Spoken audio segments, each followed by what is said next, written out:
During college, I dated a fairly well-known and talented local musician named Tim.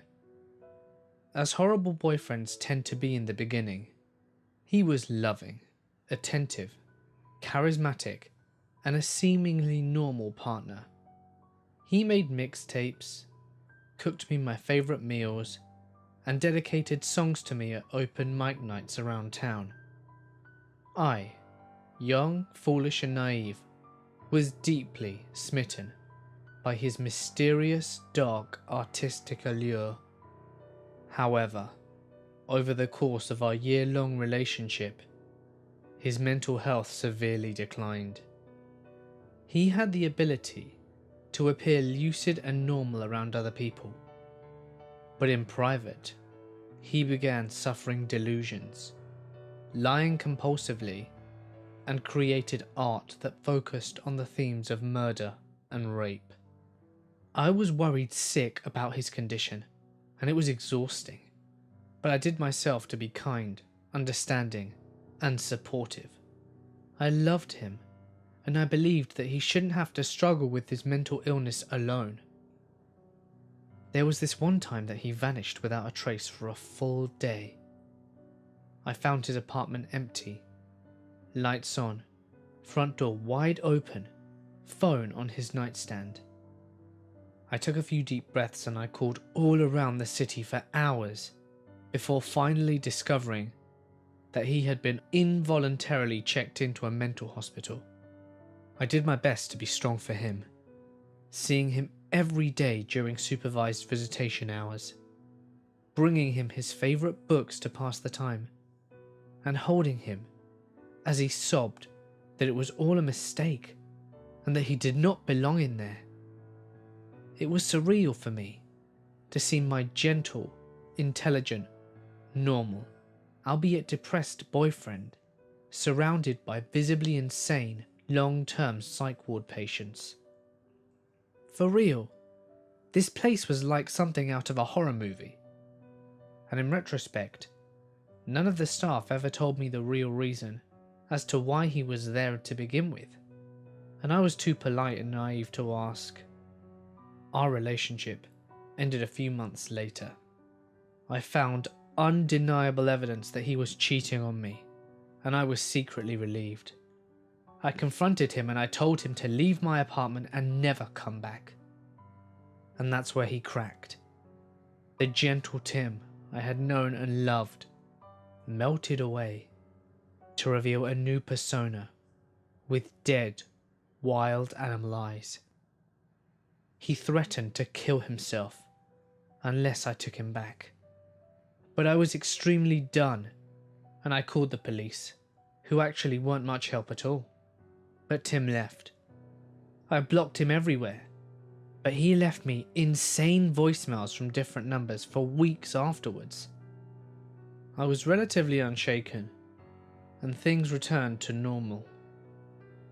I graduated, I got a sweet job in the same cool college city, and 6 months later, I woke up to concerned texts from mutual friends saying that they didn't want me to freak out. But Tim was off his meds, clearly manic, and was posting a newly written song all over social media. His best friend, who hadn't been in touch since before the breakup, sent me an apology along with a screenshot of the lyrics. That got my attention. I'm not going to read them out because it will just lead you to his Bandcamp, but the song was pretty explicit about my rape and murder, but in a sort of clever and disguised way. It's catchy too, the bastard. I then went and checked his profile from my friend's account. He was posting dozens and dozens of totally insane rambling statuses, most of them about me. They flip-flop between flowery love prose and murder imagery. His friends were reacting with concern, but a few egged him on, probably thinking that he was just venting about his ex. I decided it would be best to ignore him, and I continued saving screenshots just in case. A few days later, whilst I was at work, I look up from my computer to see Tim enter the far side of the studio. My blood turned to ice. He was talking to our creative director.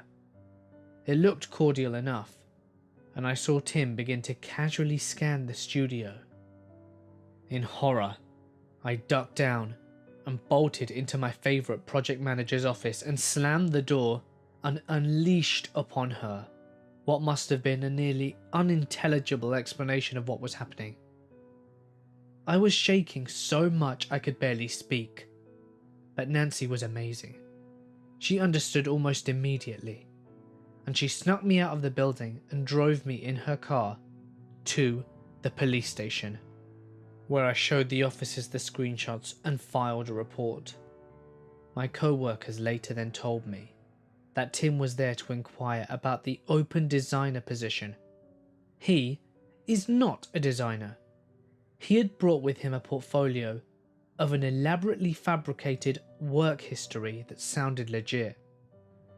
At the end of his interview, he casually asked if I still worked there. He said that we used to collaborate. Oh, and that he had written a song for me, and it had been picked up by local radio this morning. He asked my co-workers to let me know this, with the warmest regards. That phrase still makes my skin crawl. And then he left, found my abandoned car in the parking lot, and paced behind it until the police arrived. Unfortunately, he was not enough of a public menace for the police to bring him in that day. But the incident helped me to secure a restraining order against him. My company were amazing as well. I was deeply embarrassed about my literally insane ex coming into the studio, but the CEO filed trespassing charges against him and created an action plan to keep me safe in case it ever happened again. Not long afterwards, I transferred to a different city, and that was that. I haven't heard from him since. But I discovered the most alarming part later. His roommate at the time, Liz, went through a similar experience with him during his breakdown. And when we compared notes much later, she told me that there had been a large axe in Tim's car the same week it had all gone down. She said that she was worried about Tim's Facebook activity, so she removed the axe and hid it. Tim was so angry that he completely trashed their house and never came back. And if our timelines are correct, that must have been just before he came into my workplace for his interview. When my dad was growing up, my great-grandparents lived in a small farming town in Illinois. For the most part, the town was quiet and peaceful. In the mid-'80s, a friend of my great-grandmother, Gina, came to her with the news that one of her sons had turned up dead. He had gotten involved with drugs, and it was suspected that a gang tracked him down. The police weren't getting anywhere, so Gina decided to investigate the murder herself.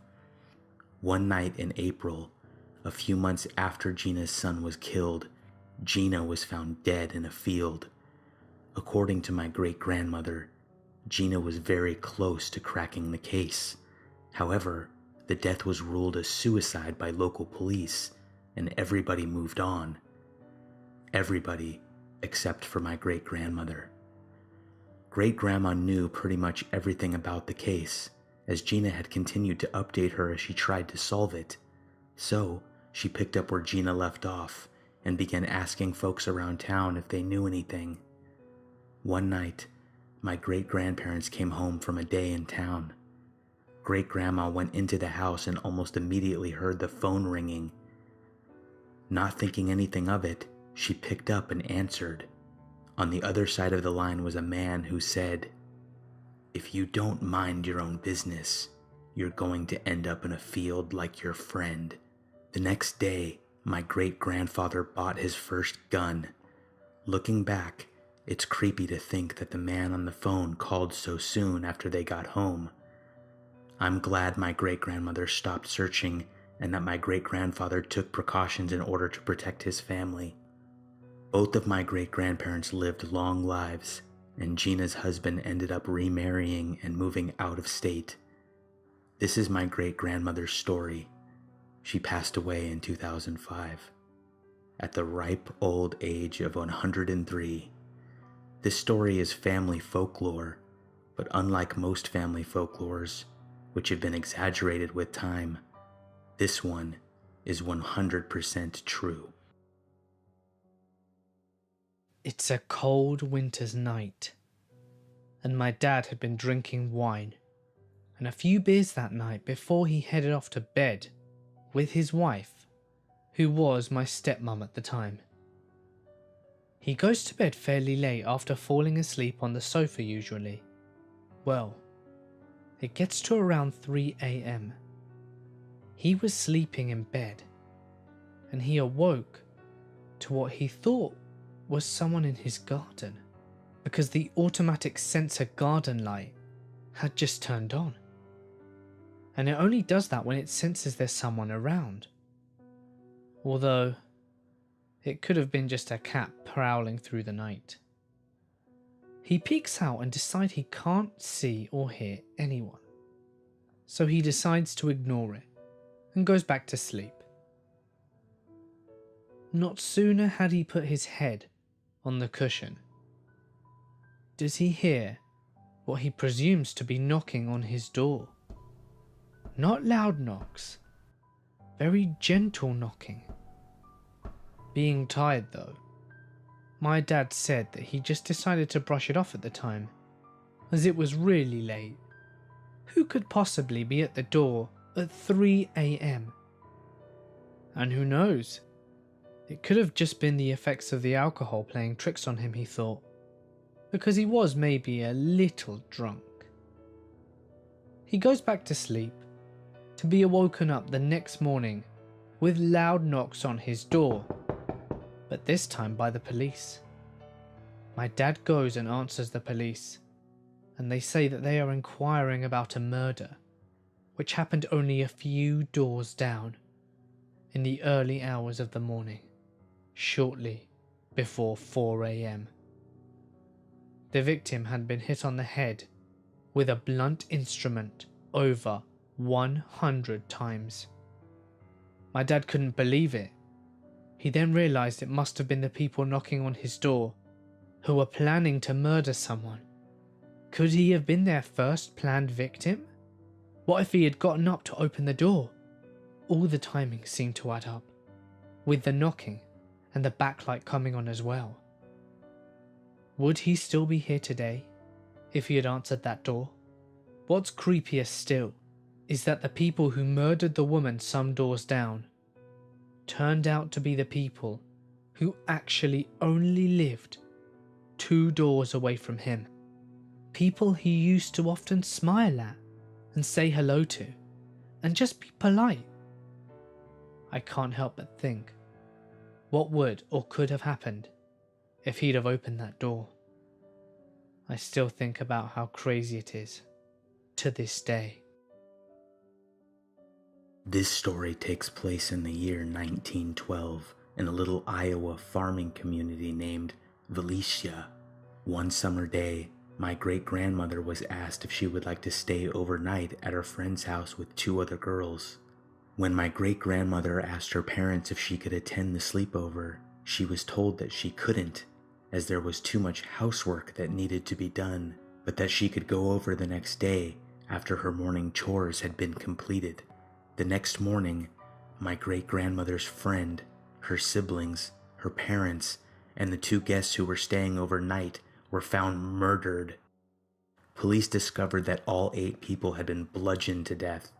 The murder weapon, an axe, was left in the house. The murder has never been solved.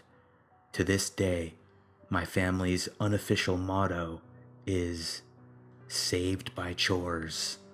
And yes, this story is used in my family to scare children into completing their housework.